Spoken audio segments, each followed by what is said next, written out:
Lockdown dimulai dalam 60 detik. Itulah peringatan yang terdengar yang membuat beberapa orang berlarian sepertinya menuju keluar, dan di antara mereka ada seorang wanita yang berlumuran darah. Tak lama berselang, seorang pria berbadan kekar, tidak botak apalagi podcast, melepaskan tembakan ke arah pria lainnya dan juga ke arah si wanita. Tentu saja ini menghambat laju keduanya. Pada akhirnya si pria kekar berhasil melarikan diri dan pintu pun terkunci. Sementara si wanita mencoba mencari jalan lain dan dengan sangat terpaksa ia meninggalkan pria yang tertembak sampai akhirnya.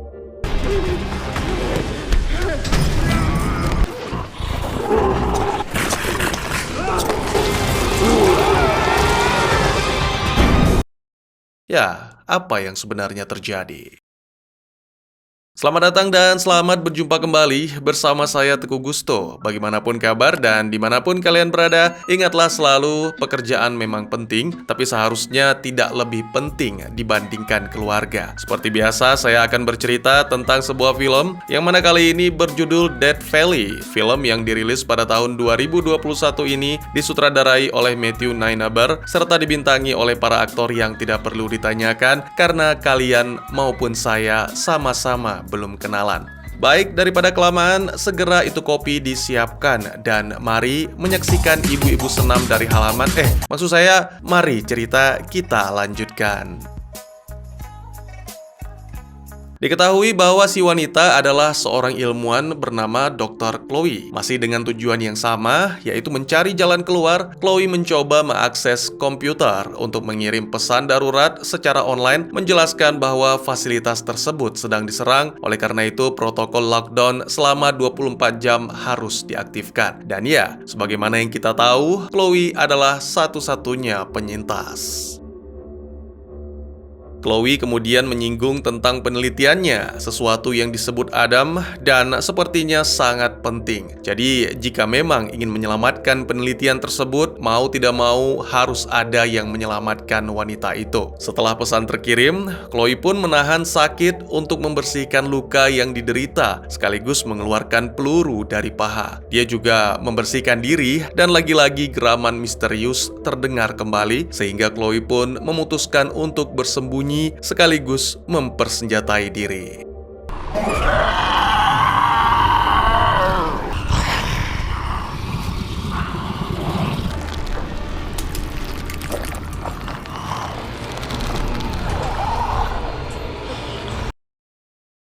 Sementara itu, ditampilkan para tentara bayaran yang sedang bersiap-siap. Salah satunya adalah James yang diketahui bahwa dia baru saja menyelesaikan misi terakhir dan seharusnya pulang menemani sang istri Jessica yang sedang mengandung. Tapi karena bayaran misi yang baru saja ia dapat lumayan besar, jadi James harus membujuk Jessica agar menyetujui. Lagi pula ini akan menjadi misi terakhir sebelum menyatakan pensiun.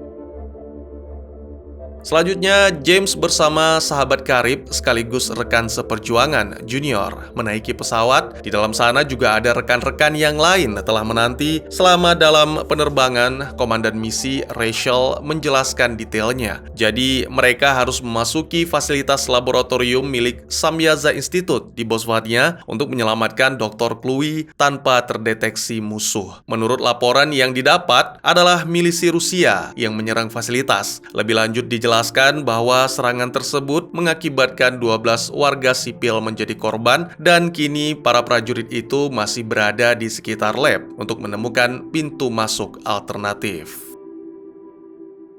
Diketahui bahwa beberapa anggota dari tentara bayaran yang tergabung dalam tim Alpha dan tim Bravo telah berada di lapangan dan menemukan terowongan rahasia. Rachel akan bergabung dengan tim Alpha untuk memasuki fasilitas, sementara James dan Junior akan bergabung dengan tim Bravo dengan tugas melindungi wilayah fasilitas. Dan terakhir, setelah Chloe berhasil dibawa keluar, sebuah helikopter akan menjemput mereka. Setibanya di lokasi yang mana di tengah hutan, James dan Junior melakukan beberapa percakapan tentang pekerjaan, tentang mantan, dan juga Junior mencalonkan diri untuk menjadi ayah baptis anak James kelak. Sampai akhirnya melihat seorang pemuda yang diyakini salah satu anggota milisi. Terlihat pemuda itu sedang menggunakan pendeteksi logam untuk menemukan lubang palka. Segera kejar-kejaran terjadi, James dan Junior kehilangan si pemuda karena larinya terlalu cepat. Beruntung, James sudah menghubungi tim Bravo dan akhirnya pemuda itu pun tertangkap.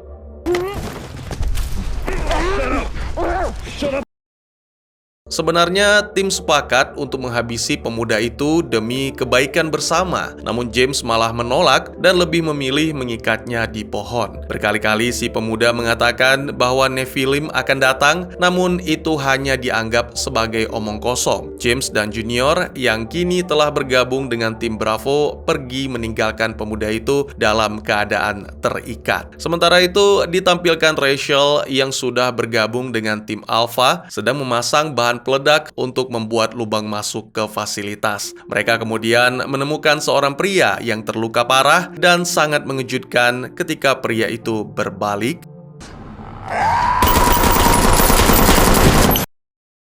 Kembali ke tim Bravo, sesaat kemudian mereka menyadari bahwa pemuda yang ditahan telah melarikan diri. Kemudian terjadi ledakan di sekitar yang mana memaksa mereka untuk berlindung sekaligus melancarkan serangan balasan.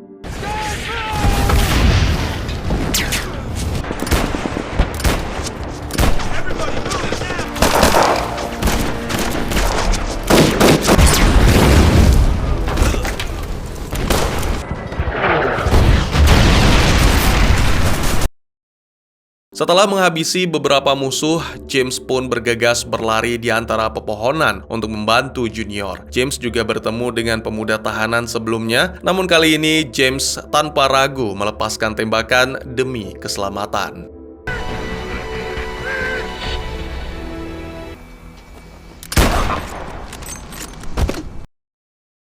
Setelah itu, James dan Junior pun membantu dua rekan yang terluka. Salah satunya bernama Moses tewas dan satunya lagi, Preach, tertembak di bagian leher. Butuh waktu untuk merawat luka, sementara pasukan musuh sudah tiba. Jadi satu-satunya cara adalah menyembunyikan Preach di lubang. Lalu James dan Junior pun segera berlindung sembari memperhatikan musuh. Dan ternyata, sangat disayangkan Moses masih hidup. Diketahui salah satu dari anggota milisi adalah kakak dari pemuda yang dihabisi oleh James tadi. Pria itu menuntut balas sehingga menembaki Moses berkali-kali hingga wajahnya hancur.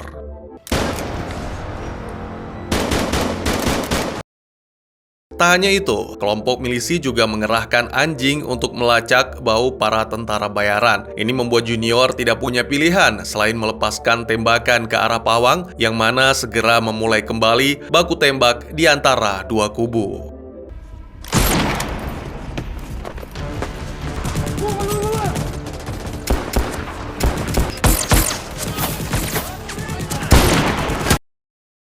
Menyadari bahwa peluru semakin menipis, James menjelaskan satu-satunya pilihan yang mereka punya, yaitu melompat ke sungai.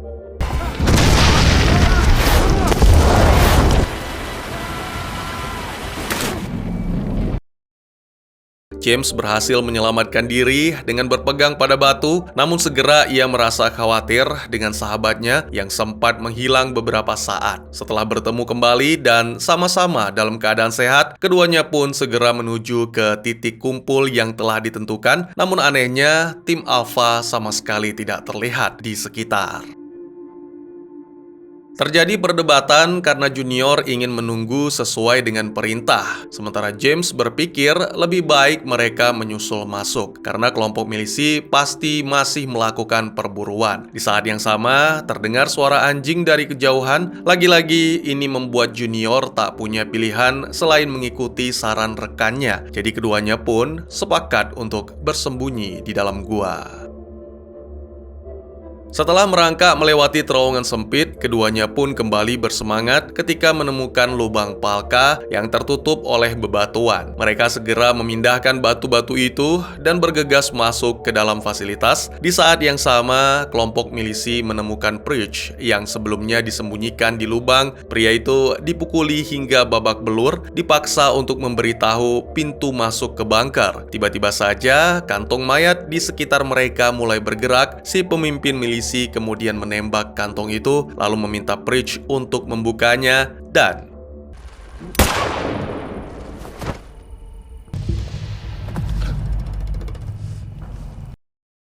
pemimpin milisi mengatakan bahwa inilah alasannya. Mereka tidak bisa membiarkan siapapun memasuki lab. Sebagai informasi, fasilitas Samyaza ini adalah laboratorium yang terletak di bawah tanah, tepatnya di dalam bunker. Jadi bisa disebut fasilitas, lab, atau bunker sama saja. Kembali ke tokoh utama kita yang telah berada di dalam bunker. James dan Junior segera menjelajah sekitar dan mereka menemukan darah di mana-mana, namun anehnya tidak ada mayat. Hanya ada beberapa senjata dan peluru yang mereka kutip sebelum melanjutkan penjelajahan. Di ruangan lain, mereka menemukan banyak foto wanita yang tak asing dan juga melihat foto monster yang ditemukan di daratan bersalju. Setelah mengambil beberapa foto menggunakan ponsel, James memutar rekaman yang ditemukan di ruangan tersebut. Terdengar suara seorang ilmuwan menjelaskan bahwa mereka menemukan tubuh yang disebut Subject N dari Gletser. Kemudian, menggabungkan darahnya dengan darah manusia, namun darah itu ternyata bukan memberi manfaat, melainkan berubah menjadi parasit dan merusak DNA manusia. Beberapa ilmuwan berpikir monster itu adalah Nephilim, makhluk dari Alkitab yang seharusnya tidak mereka bangkitkan. Junior tidak begitu mengerti, jadi James harus menjelaskan apa yang ia ketahui, yang mana pada intinya Nephilim itu pernah digunakan oleh Fallen Angel sebagai pasukan untuk berperang melawan manusia, yang mana kekalahan demi kekalahan yang dialami manusia nyaris menyebabkan kepunahan. Tak lama berselang, mereka mendengarkan geraman yang membuat James memutuskan untuk menyelidiki. Setelah mengikuti sumber suara, tibalah James di ruangan dan menemukan Dr. Chloe yang sedang bersembunyi. Wanita itu berbicara dengan berbisik-bisik yang tentunya membuat James bertanya-tanya. Ternyata ada makhluk yang tertarik dengan suara dan lokasinya tepat berada di atas James. Beruntung, Chloe segera bertindak menyerang monster dengan kapak. Segera setelah itu, Junior datang tanpa ragu melepaskan tembakan. Sangat mengejutkan, ternyata peluru tidak cukup berefek terhadap monster. Dan akhirnya, makhluk itu pun melarikan diri melalui ventilasi. Banyak geraman yang terdengar dari ventilasi, yang mana menurut penjelasan Chloe bahwa mereka harus pergi sebelum monster-monster itu datang lagi. Ketiganya pun bergegas kembali ke pintu masuk, tetapi seketika terdiam mematung ketika menyadari kelompok milisi telah tiba. Mereka mencoba kembali melalui koridor yang sama, namun monster datang menghadang, sehingga satu-satunya cara adalah masuk lewat ventilasi. Secepat mungkin ketiganya merangkak, tapi monster atau selanjutnya saya sebut Nephilim masih menunggu di bawah, sembari mendeteksi suara di sekitar. Entah karena dungu atau sial, perekam yang dibawa Junior tiba-tiba berbunyi sehingga terdengar oleh Nephilim.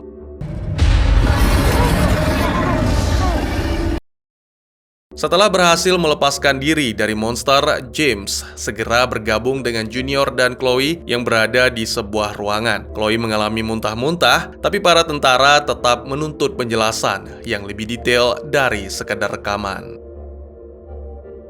Pada momen ini, Chloe menjelaskan bahwa para ilmuwan menggunakan darah Subject N untuk menciptakan makhluk hybrid bernama Adam, yang merupakan setengah manusia, setengah Nephilim. James kemudian menjelaskan rencananya untuk masuk lebih dalam demi menjemput tim Alpha, namun Chloe merasa keberatan, karena itu adalah area di mana Adam memulai keganasannya, membuat lebih dari 20 staf terinfeksi, sehingga menjadi monster. Salah satunya adalah yang mereka hadapi sebelum ini. James mengingat tentang peta yang menunjukkan terowongan ketiga, dan mereka hanya perlu menemukannya untuk melarikan diri. Lagi-lagi Chloe mengalami muntah, lalu ketiganya pun meninggalkan ruangan itu. Mereka mulai menyelinap dan menemukan ventilasi. Sementara James berusaha membukanya, Chloe melanjutkan penjelasan tentang Adam. Merupakan hasil eksperimen yang dimulai 30 tahun lalu dari embrio, dan dia dibawa ke sini untuk dikarantina. Namun, mendadak kondisi makhluk itu menjadi tidak stabil. Eksperimen yang diterapkan kepadanya membuat Adam menjadi lepas kendali. Setelah berhasil membuka ventilasi, baru akan beranjak pergi, mereka ditemukan oleh salah satu anggota milisi. Kelompok James meminta agar pria itu mengecilkan suara, tapi sayang hanya diabaikan, yang mana membuatnya berakhir dengan mengenaskan. Kelompok James kemudian memanfaatkan kesempatan untuk masuk ke ventilasi, melanjutkan rencana awal. Chloe lagi-lagi melanjutkan penjelasan, yang mana kali ini tentang pria bernama Oleg, si petugas keamanan lab yang telah membunuh Adam. Dan kini dia berencana memanfaatkan penelitian Adam untuk menciptakan senjata. Tak lama kemudian, kelompok itu akhirnya keluar dari ventilasi dan mengikuti pipa merah untuk menuju ke ruangan mesin. Mereka melewati pintu-pintu kecil untuk menemukan Palka berikutnya. Lalu di saat yang sama, alarm pada jam tangan James berbunyi menandakan bahwa lockdown telah berakhir. Setelah melewati beberapa pintu, mereka menyusuri koridor sampai akhirnya menemukan Rachel dalam kondisi terluka parah. Sayangnya, tidak hanya itu yang menjadi masalah, karena pada monitor, Chloe melihat kelompok musuh datang. Junior berinisiatif untuk membawa Rachel bersama mereka, namun Chloe mengatakan bahwa Rachel telah terinfeksi, dan sayangnya sampai saat ini masih belum ada obat untuk menyembuhkannya. Tapi karena Junior masih bersikeras, akhirnya Chloe menyarankan pria itu agar mengambil tandu di ruang medis supaya mereka bisa membawa Rachel. Sementara Junior mengikuti saran Chloe dan James membuka Palka berikutnya, Chloe memanfaatkan kesempatan untuk menghabisi Rachel. Tembakan tentunya didengar oleh dua jagoan kita, sehingga segera kembali. Junior sangat marah, mengabaikan penjelasan Chloe yang melakukan hal ini demi mengakhiri penderitaan Rachel. Junior bahkan sampai mengancam akan menghabisi Chloe. Untungnya James segera menghentikan, dan karena tenggelam dalam emosi, secara tidak sadar keributan yang mereka ciptakan menarik perhatian Nephilim.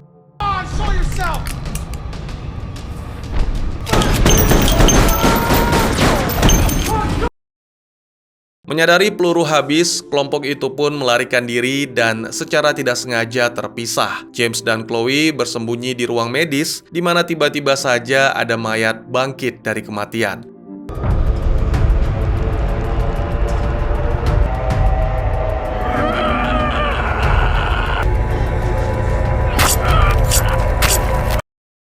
Sementara itu, Junior tersesat sampai ke ruang mayat dan memutuskan bersembunyi di dalam peti atau lemari pendingin di samping mayat. Di saat yang sama, James menghubunginya sehingga diketahui bahwa Nephilim mencoba menerobos masuk ke ruang medis, dan tentu saja mereka berusaha sekuat tenaga menahan pintu.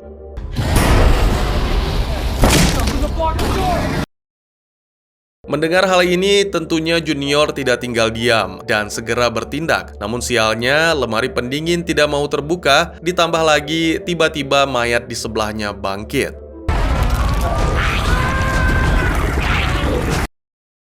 Karena tangan telah tergigit, Junior pun kini pasrah, mengira semuanya telah berakhir. Namun ternyata salah satu anggota milisi datang dan menarik Junior keluar, serta menyerang dengan senjata. Bersamaan dengan itu, James dan Chloe akhirnya berhasil menutup pintu karena monster telah pergi. Awalnya, keduanya bertanya-tanya, mengapa Nephilim menyerah? Namun tak lama berselang, terdengar kegaduhan yang diduga disebabkan oleh kelompok milisi yang mendekat. Segera James melempar perekam untuk mengalihkan, lalu memulai aksi yang menegangkan.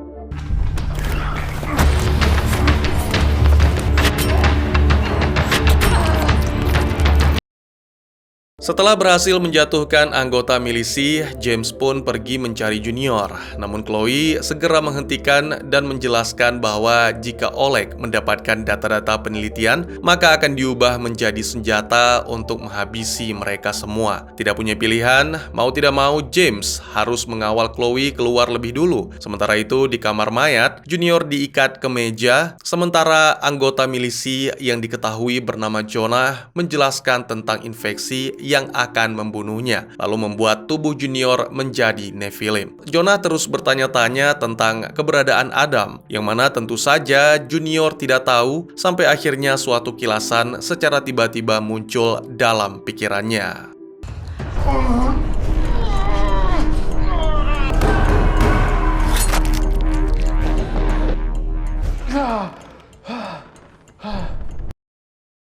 Kembali ke James dan Chloe yang berhasil mencapai kamar Adam, dan di sana mereka menemukan mayat pemimpin tim Alpha dalam kondisi yang sangat mengenaskan sampai-sampai membuat Chloe mual. James mencoba menghubungi Junior yang mana akan segera diakhiri oleh Jonah. Namun di saat yang sama Nephilim menerobos masuk ke dalam ruangan.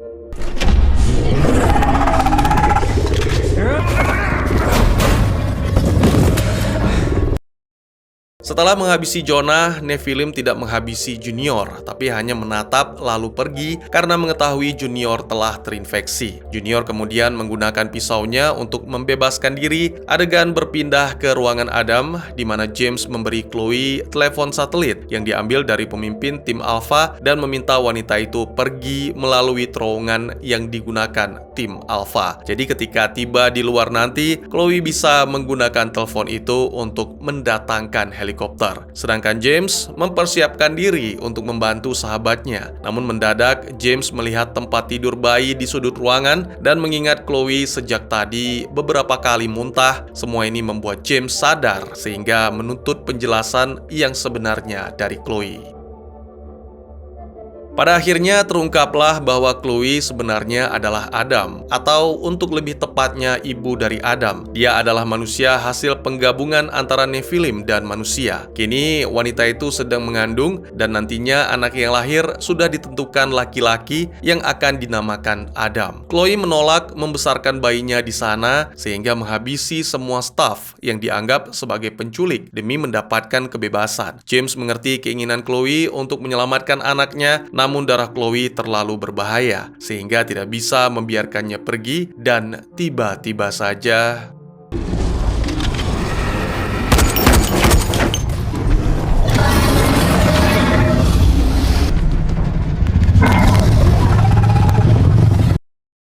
beruntung tak berselang lama, Junior tiba dan segera mengancam akan menembak Chloe jika Nephilim tidak melepaskan James. Setelah James dilepaskan, Chloe segera melarikan diri serta memadamkan lampu dan Junior pun melepaskan tembakan.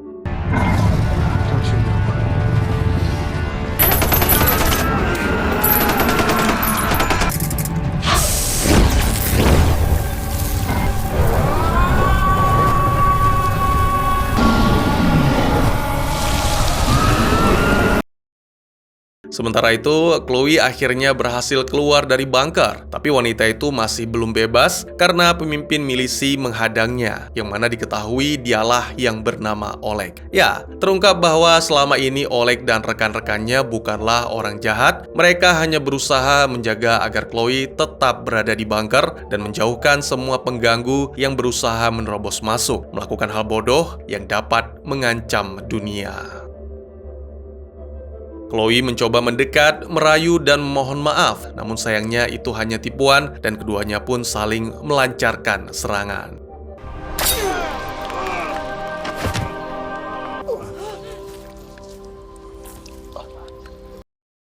Tak lama berselang, James dan Junior juga berhasil keluar dari bunker, tentunya setelah mengalahkan monster. Melihat Chloe yang tergeletak, keduanya pun berinisiatif untuk memeriksa. Sangat mengejutkan, lagi-lagi itu hanyalah tipuan dari si wanita licik, sehingga secara tiba-tiba dia menyerang.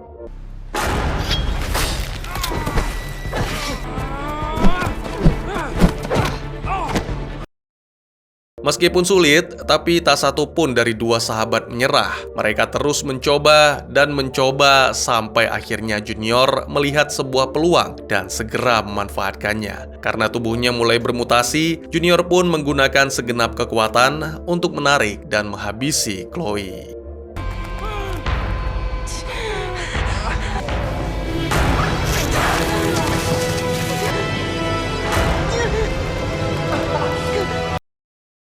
Setelah pertarungan yang melelahkan, James turun ke dalam lubang Palka untuk menolong sahabatnya keluar. Namun Junior menolak, menegaskan bahwa dirinya telah terinfeksi. Dalam perpisahan terakhir, Junior berharap James bisa keluar dari tempat itu dengan selamat dan mau mengakui Junior sebagai ayah baptis putri James kelak. Setelah perpisahan dua sahabat yang mengharukan, James memanjat naik keluar dari bunker. Dia kemudian mencoba menggunakan telepon, tapi segera tak sadarkan diri sebelum dapat berbicara, yang mana terungkap bahwa dia tidak menelpon helikopter tapi menelpon istrinya, Jessica. Film pun ditutup dengan menampilkan malam harinya, tim penyelamat tiba dan setelah beberapa saat melakukan pencarian, mereka berhasil menemukan James. Namun, tiba-tiba saja James bangkit dan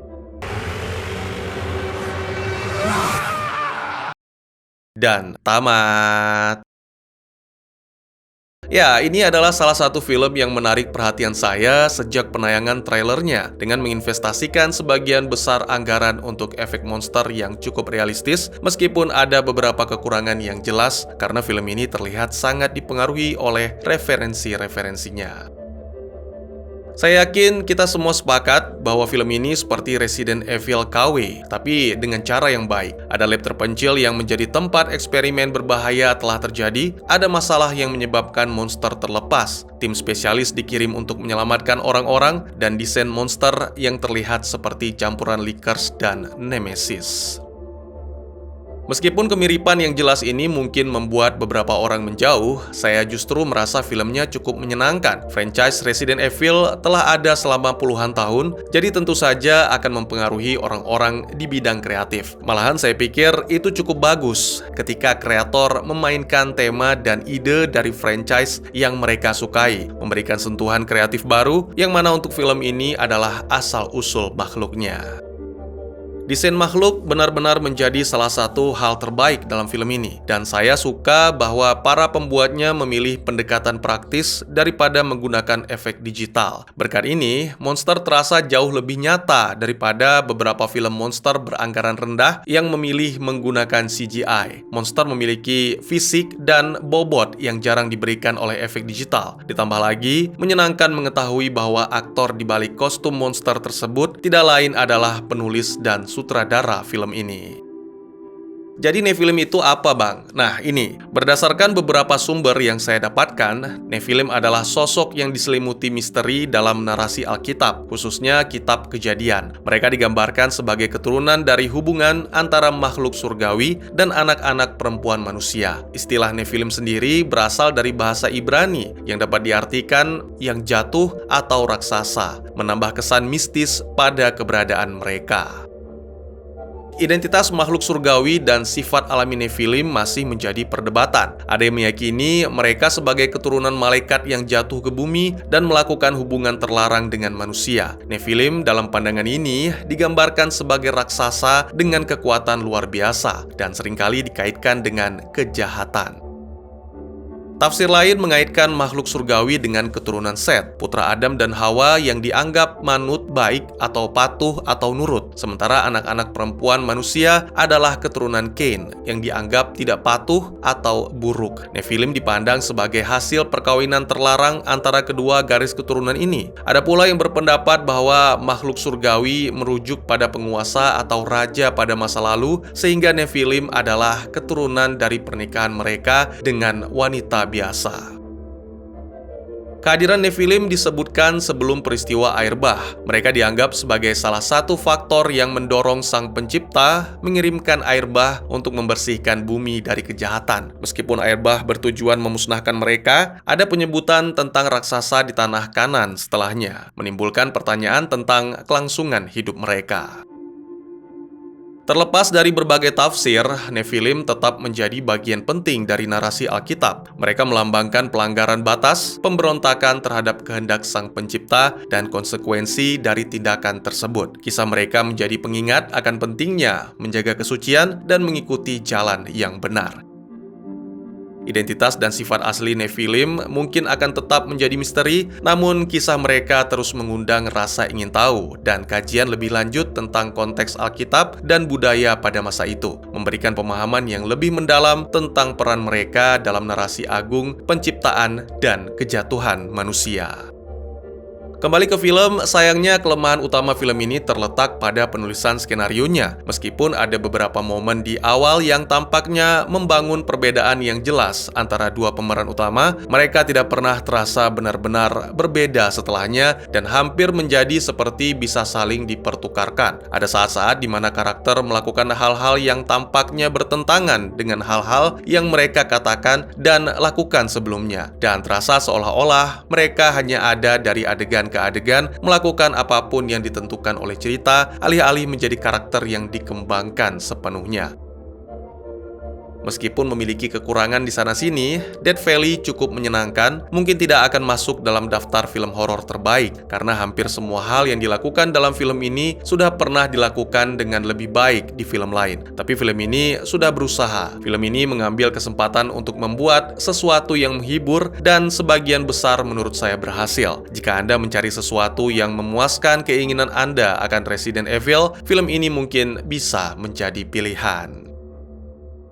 Kurang lebih demikian, jadi mungkin segitu saja teman-teman. Terima kasih buat yang sudah menyaksikan. Silakan memberikan komentar, bertanya, ataupun merequest. Kira-kira film apa yang menarik untuk dibahas? Bisa lewat kolom komentar, atau buat yang malu-malu bisa via DM ke Instagram saya di @tekugusto. Insya Allah pasti akan dibaca. Mari kita jadikan kolom komentar sebagai sarana penambah wawasan dan menciptakan jalinan persaudaraan, bukan malah menjadikannya sebagai tempat pembulian sehingga menciptakan permusuhan. Jangan lupa untuk dukung terus channel ini dengan cara share, like, dan subscribe, karena dukungan dari kalian sangat berharga bagi saya demi perkembangan channel ini. Saya Gusto, sampai jumpa di video selanjutnya. Tetap semangat, tetap bersyukur setiap hari. Dadah!